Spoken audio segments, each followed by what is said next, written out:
요즘 시장 뭔가 뜨거운 것 같기도 하고, 또 막상 들어가자니 타이밍이 좀 애매한 것 같죠. 특히 이더리움, 뉴스도 별로 없고 조용한 느낌인데, 바로 그게 중요한 포인트입니다.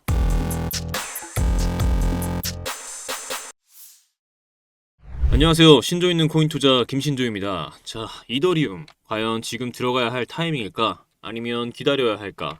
그 판단을 돕기 위해 제가 여러 데이터를 기반으로 설명을 한번 해볼게요. 먼저 블랙록이 최근 발표한 내용인데 이더리움 기반 디지털 자산 ETF 확대를 고려 중이다. 이게 얼마나 큰 뉴스냐면요. 블랙록은 단순한 운용사가 아니라 전 세계에서 자산을 제일 많이 굴리는 기관이죠. 비트코인 ETF 승인도 결국 블랙록이 움직이면서 물꼬가 트였던 거고요. 그런 블랙록이 이번에는 이더리움 기반 ETF 확대를 직접 언급을 했다는 건 단순한 관심이 아니라 실질적인 자금 유입을 고려하고 있다는 뜻입니다. 그럼 ETF란 무엇이냐? 투자자 입장에서 보면 쉽게 접근할 수 있는 창구거든요. 기관에 돈이 들어오면 그만큼 안정성과 신뢰가 올라가고 자연스럽게 가격에도 긍정적인 영향을 줄 수밖에 없겠죠. 그런데 중요한 건 아직 이게 본격적으로 기사화가 되거나 대중에게 확산되지 않았다는 거예요. 즉, 겉으로는 조용한데 내부에선 움직임이 시작되고 있다는 거죠. 다음으로 온체인 활동을 한번 보겠습니다. 최근 이더리움 네트워크에서 눈에 띄게 늘어난 것이 있습니다. 바로 스테이블 코인 발행량이거든요. 이 USDC나 다이 등 대표적인 스테이블 코인들이 이더리움 기반에서 다시 발행량을 확대하고 있어요. 이게 의미하는 건 무엇이냐? 사람들이 다시 이더리움을 쓰고 있다는 겁니다. 수요가 살아난다. 수수료가 발생을 한다. 이더리움이 쓰이기 시작한다. 단순히 가격이 오르고 내리는 걸 떠나서 실제 네트워크에서 활동이 늘고 있다는 건 이더리움의 실질적인 가치가 다시 살아나고 있다는 신호입니다. 차트를 한번 보겠습니다. 지금 이더리움 가격을 보면 한때 2,400달러대에서 꽤 단단하게 바닥을 다지는 듯한 흐름을 보였고, 여기에 컵 앤 핸들 패턴까지 형성이 됐습니다. 이게 강하게 돌파되면 50% 가까운 상승 여력이 있다는 분석도 있었죠. 하지만 아쉽게도 이번엔 저항선을 강하게 넘지 못하고 다시 2,200달러대로 밀려나고 말았습니다. 여기서 중요한 포인트, 이런 하락은 단기적인 실망 매물일 수 있어요. 시장 전체가 확신을 갖지 못하면 한 번쯤 눌리는 건 자연스러운 현상이거든요. 그리고 동시에 이 구간에서 다시 진짜 매수자들이 나타나는지를 확인해야 하는 타이밍이라는 겁니다. 즉, 단기적인 하락은 있었지만 이전보다 더 명확한 매집 구간이 열렸을 가능성도 있다는 해석도 가능한 겁니다. 주목할 부분은 이더리움은 단순하게 가격만 보는 자산이 아니라는 거예요. 실제로는 온체인 구조 전체가 서서히 살아나고 있다는 게 핵심이거든요.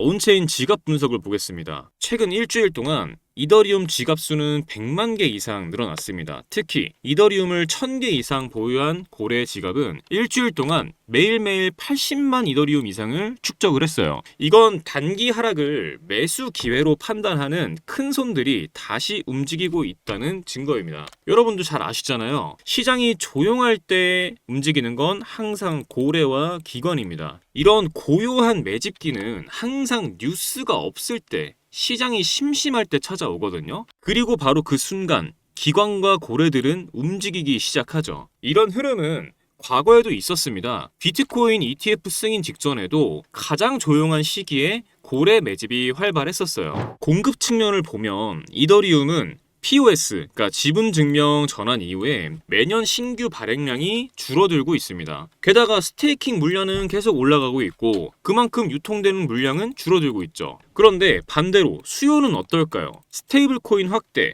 디파인 회복, 레이어 2 기술 성장, ETF 기대감까지, 이 모든 수요는 결국 이더리움이라는 자산으로 연결됩니다. 즉, 공급은 줄고 있는데 반대로 수요는 늘고 있다. 이건 희소성과 수요 증가가 동시에 작용하는 구조적인 상승 압력이 생기는 환경입니다. 자, 여기서 이제 중요한 포인트.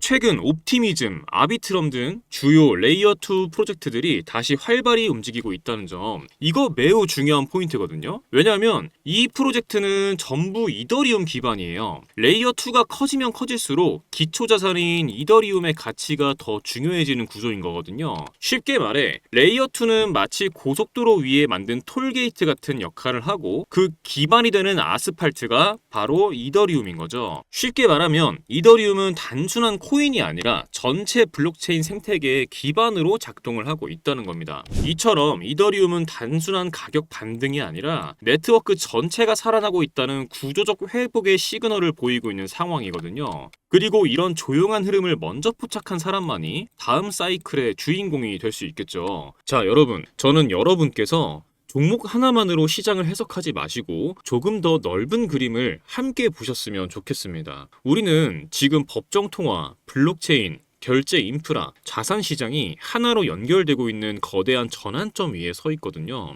이건 단순히 코인 가격이 오르냐 마느냐의 문제가 아니에요. 기존 금융 질서 자체가 바뀌고 있는 흐름이고 그 안에서 우리는 단순한 투기꾼이 아니라 진짜 투자자로서 어떤 전략을 세울 것인지를 스스로 묻고 답해야 할 때입니다. 여러분도 잘 아실 거예요. 어느 날 갑자기 특정 코인의 가격이 치솟고 SNS, 유튜브, 커뮤니티가 전부 그 얘기로 도배되죠. 그런데 정작 그 타이밍에 수익을 낸 사람은 누구일까요? 이미 조용할 때 들어간 사람들입니다. 그리고 그 조용한 순간을 정보와 분석으로 먼저 알아챈 사람들이죠. 지금 이 순간에도 겉으로는 조용하지만 내부적으로는 급속도로 성장 중인 영역이 있습니다. 바로 이런 조용한 변화의 시작을 알아보는 것. 그게 진짜 투자자의 감각이고 전략이거든요. 이 시장은 매번 그래 왔습니다. 시작은 언제나 조용하게 오고 대부분은 그 흐름을 인식하지 못한 채 뒤늦게 따라가죠. 과거 이더리움도 그랬습니다. 속도 느리다, 수수료 비싸다, 외면받던 코인이 디앱, 디파이, NFT 생태계를 구축하면서 기반 자산으로 올라섰죠. 지금도 마찬가지예요. 겉으로는 잠잠해 보여도 기술과 구조, 실사용이라는 기반이 깔린 자산들은 조용히 가치를 끌어올리고 있습니다. 중요한 건 지금 그걸 읽어낼 수 있는가, 그리고 행동할 수 있는가입니다. 하지만